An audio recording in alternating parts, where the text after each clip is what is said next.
Muy buenos días a todas y a todos.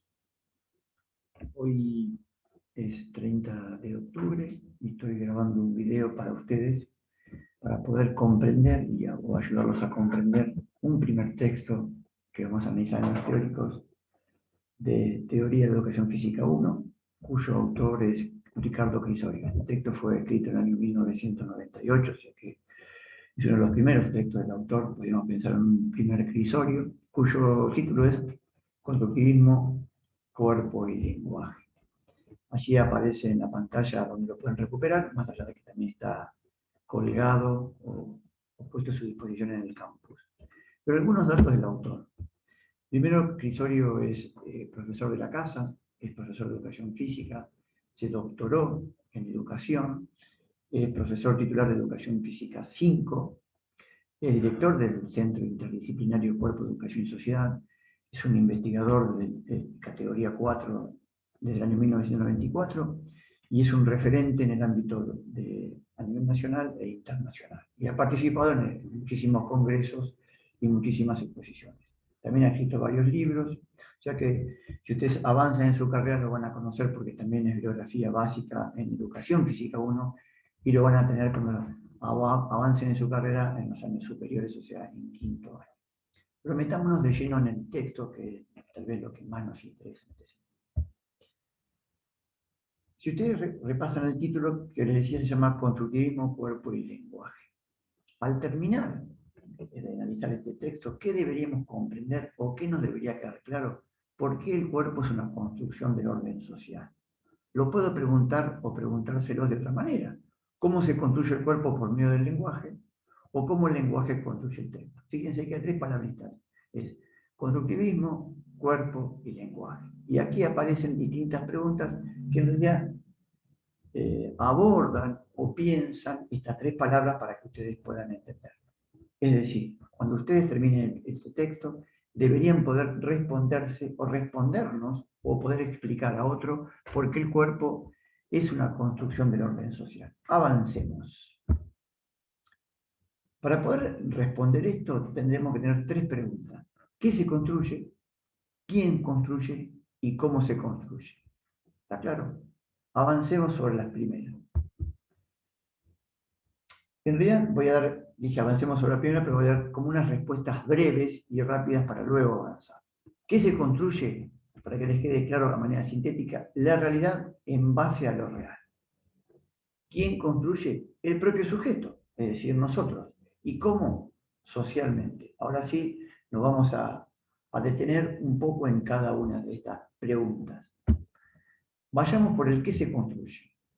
Según Crisorio, el constructivismo, en algún sentido, ha hecho una especie de esfuerzo por pensar que lo real es una construcción del orden humano. Pero Crisorio objeta una primera idea o un primer concepto al decir que algunos constructivistas que están más cercanos a ciertas ideas han entendido lo real como una construcción. Dice, yo discrepo eso, discrepo con que lo que se construye es lo real. Lo que sostiene Ricardo Crisorio, perdón, basándose en Lacan o en algún constructivismo lacaniano, es que el concepto de real tiene ciertas limitaciones. En este caso, él prefiere, tomando este autor, como recién les decía, proponer que lo que se construye es la realidad en base a lo real, porque lo real quedaría por afuera la posibilidad constructiva del sujeto. Entonces, para sintetizar, ¿qué se construye? La realidad en base a lo real. ¿Quién construye? Cada uno de nosotros. El sujeto humano es quien construye la realidad en base a lo real. Y eso se realiza, en algún sentido, haciendo un esfuerzo activo, dice el autor. Fíjense que es una especie de redundancia, todo esfuerzo es activo.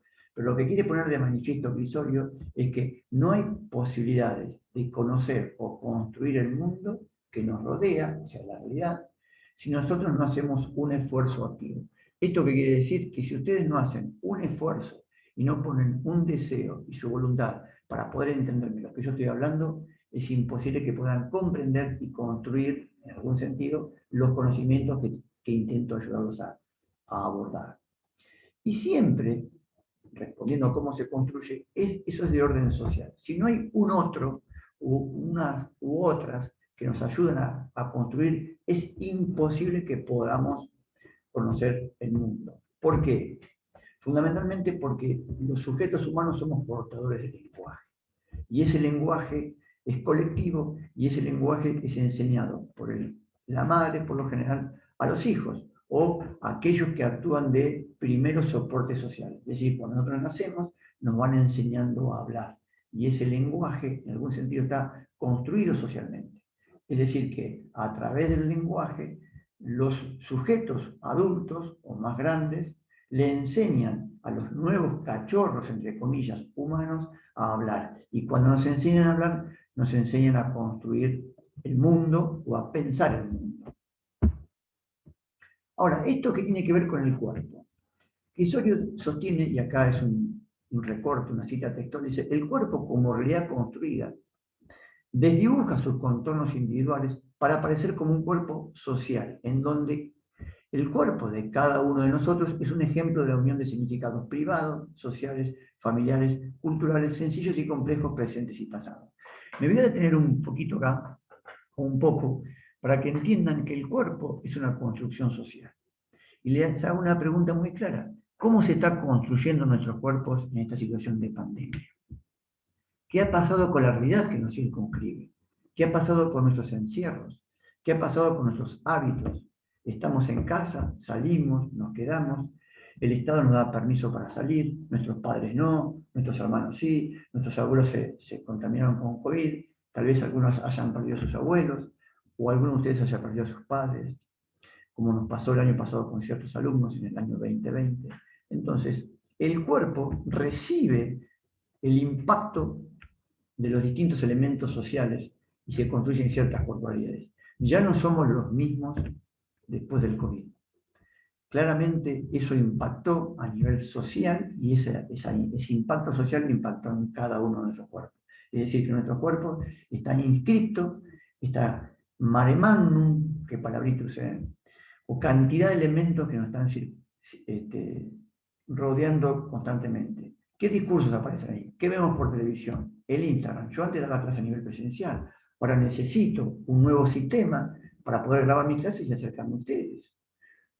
¿Quién soy yo? ¿El que aparece en esta pantallita? ¿El que aparece en la calle?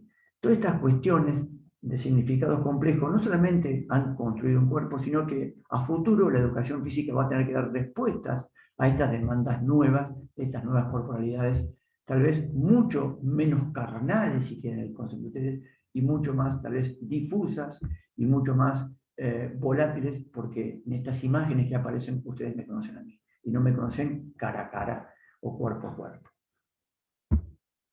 Sigo avanzando y repasemos. Perdón si hay un grupo de audios, perdón, si aparecen en el audio algunos ruidos, porque son ruidos de mi casa, porque vivo en un departamento. Aquí tengo mi matecito que estoy tomando ahora. Hago un breve break para poder tomar un mate y seguir avanzando. Hacemos una especie de repaso.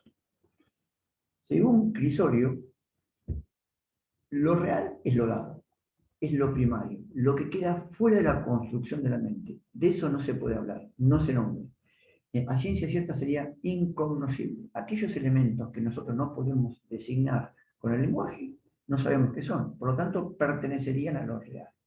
El organismo podría asociarse a esta cuestión.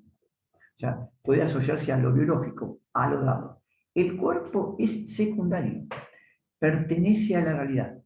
La realidad se construye, es decir, que no se nace con un cuerpo. Nacemos con un organismo y el impacto social, como le decíamos nosotros, a partir de que nos vamos desarrollando, va construyendo nuestra propia corporalidad. Yo en este momento estoy peinado de una determinada manera, tengo una ropa, tengo mis arrugas, tengo mi edad, por lo tanto la construcción social de mi cuerpo está manifiesta en esta imagen. Yo tengo el pelo largo, si ustedes son jóvenes, la gran mayoría de ustedes va a tener el pelo corto, si son de determinada elección, pelos cortos. Por lo general, los varones tendemos a cortar el pelo cortito y dejarnos el copo largo. En mi caso, como soy más viejo, no acato esas órdenes, sino que me dejo el pelo largo. Tengo la barba blanca, soy canoso en este sentido. Resumiendo, el organismo pertenece a la realidad y no se puede conocer. Y a ese organismo no le podemos enseñar. El cuerpo pertenece a la realidad. Se construye a partir de diferentes significados culturales y sociales. La educación física es una práctica corporal, que a su vez construye ciertas corporalidades. El deporte o los deportes, las gimnasias, los juegos motores, son elementos sociales que interactúan en nuestros cuerpos. Fíjense cómo la gran mayoría de los profesores de educación física que han egresado ahora están dando clases por Zoom, dan clases en la plaza, se alejan de los gimnasios, aparecemos en los parques. Fíjense los cambios que ha habido en las prácticas de la educación física. Mantenemos distancia, no nos tocamos, usamos barbijos, etcétera, etcétera, etcétera. En definitiva, para poder resumir y no abundar mucho en esta información, porque estamos cansados a veces de estos videos o videitos, y yo ya lo sé, porque yo también estoy cansado de esto y tenemos que abordarlo de alguna manera. Y quiero ser breve. Nuestro cuerpo ha recibido el impacto del COVID. La educación física, a su vez, ha intentado generar ciertas cuestiones para que paliar o ayudar a la gente para que ese encierro sea tal vez lo menos tortuoso. Porque como todos sabemos, el encierro mata.